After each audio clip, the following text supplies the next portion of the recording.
pemerintah sudah mengambil posisi bagaimana kita harus terus mendorong pengembangan EV. Jadi tidak hanya Indonesia sebagai tentu negara memproduksikan EV, tapi juga kita market yang besar.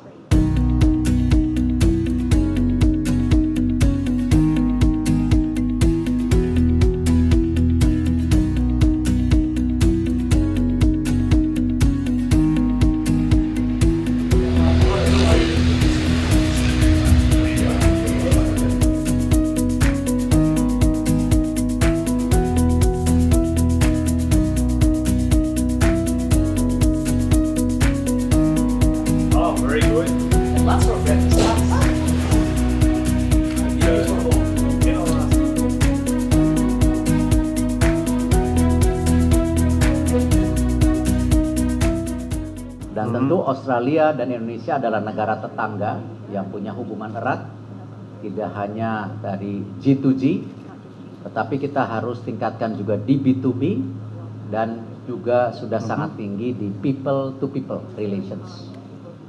Kita tanda tangan MOU ini salah satu adalah memperkuat bagaimana terjadinya kerjasama kolaborasi yang kuat dalam melihat kesempatan tentu peningkatan daripada EV mobil ya atau EV vehicle. Nah, ini yang kebetulan kedua negara punya sumber daya alam yang bisa disinergikan. Dan tentu dengan situasi polusi udara yang kita bisa lihat sekarang ini, pemerintah sudah mengambil posisi bagaimana kita harus terus mendorong pengembangan EV.